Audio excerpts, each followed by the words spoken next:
Hello semua, salam bahagia dan wanakkam. Saya Puan Syaz dari Dapur Keluarga J. Hari ini saya akan menyediakan satu menu yang sangat ringkas, iaitu one pot biryani. One pot biryani ini sangat ringkas, dalam masa 20 minit akan siap. Boleh dimakan begitu saja, tidak memerlukan apa-apa menu tambahan ya. Jom kita lihat cara-cara menyediakan one pot biryani. Untuk penyediaan awal one pot biryani, kita perlukan satu cawan kacang kuda. Kacang kuda ni kita masukkan dalam air dan kita rendam dalam 2 jam. Kemudian kita basuh dia dan kita transfer lah kepada bowl. Kita transfer ya lah. Macam ni, dan kita akan rebuskan dia dulu. Kita masukkan periuk ni, kita rebus kacang kuda ni ya, sehingga dia empuk, jangan terlalu lembek ya, sehingga dia keras sedikit tetapi masak. Jadi kita rebus dulu. Nampaknya kacang kuda kita telah pun masak. Ini adalah penyediaan awal ya. Kalau besok nak buat one pot biryani, malam tu kita rebus kacang, kita letak dalam frozen ya, dalam seminggu pun boleh tahan ya. So kacang kita dah masak, kita tutupkan api. Untuk membuat one pot biryani, kita tidak memerlukan ayam, daging atau apa-apa seafood. One pot biryani ini akan menggunakan bahan-bahan yang boleh kita dapati di dapur kita sendiri saja ya. 2 biji bawang besar kita iris halus-halus. 1 sudu besar halia dan juga bawang putih kita tumbuk lumat. 2 batang kayu manis dalam 1 inci. 4 biji pelaga. Cengkeh dan lawang 2 biji sahaja. Untuk barang masalahnya kita perlukan 1 sudu kecil kunyit, 1 sudu kecil serbuk jintan besar, 1 sudu kecil garam, 1 sudu kecil garam masala, 1 sudu kecil serbuk cili kering. Kita memerlukan 2 cawan beras basmati. 2 cawan beras basmati, kita basuh dulu beras ni. Kita masukkan air. Kita basuh beras ni dalam 3 kali. Kita selepas basuh, kita rendam dengan 1 cawan air dalam 30 minit.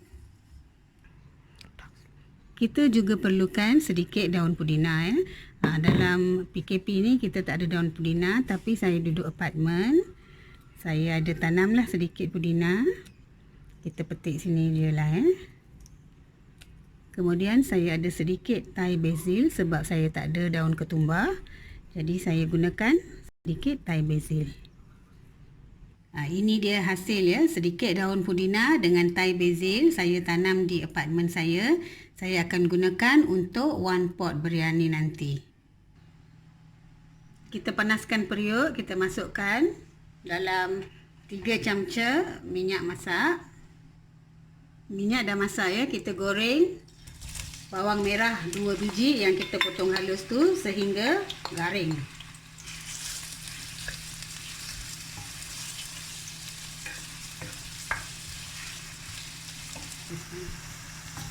So, bawang kita masak ya, tapi belum cukup garing lagi. Kita masak sehingga dia betul-betul brown ya, betul-betul garing. Okay, bawang kita dah betul-betul garing. Sekarang kita letak di tepi macam ni. Kita masukkan semua bahan tadi ya. Bahan tumisan tadi, halia, bawang putih, kayu manis, lawang, cengkeh. Kita masuk sekali lah dengan pelaga ya. Sekarang kita masukkan ke semua bahan rempah tadi. 1 sudu cili kering, 1 sudu kecil ya, garam masala, serbuk kunyit, serbuk jintan besar dan garam. Kita kacau-kacau sekejap saja, jangan bagi rempah tu hangus, kita masukkan kacang yang telah kita rebus dengan air dia sekali ya. Air dia dalam 1 cawan.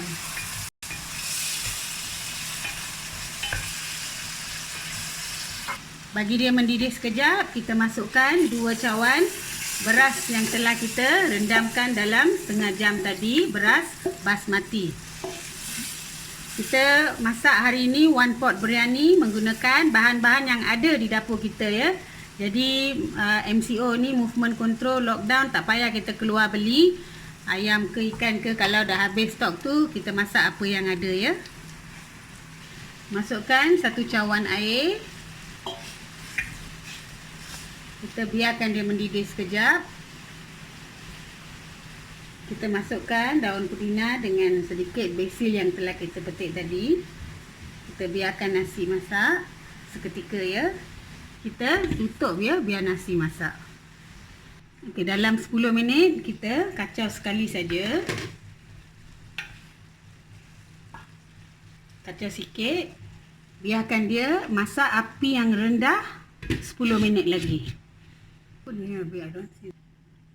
Okey, biryani 1 pot biryani kita telah pun masak.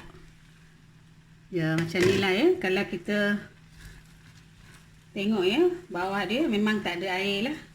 Maksudnya dia dah kering ya. Maksud dia nampak ya, tak ada air lagi. Jadi dia dah masak, bolehlah kita hidangkan. Tapi jangan hidangkan panas lah. Tunggu setengah jam, kita boleh makan. Okey puan-puan, 1 pot biryani kita telah masak ya. Ini hasil dia. Masak dengan sempurna. Jadi bolehlah kita makan begitu saja ya. Tak perlukan apa-apa lauk sampingan. Kita cuba.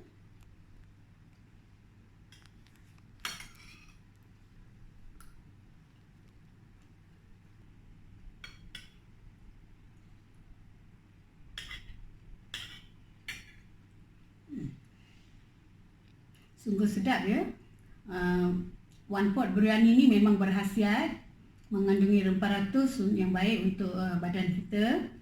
Kacang kuda pula mengandungi sumber protein yang tinggi, walaupun tidak mempunyai daging atau seafood. 1 pot biryani ni memang berkhasiat untuk hidangkan kepada keluarga kita. Saya harap semua akan mencuba resepi lockdown saya hari ini. Sekian, terima kasih. Kita jumpa lagi.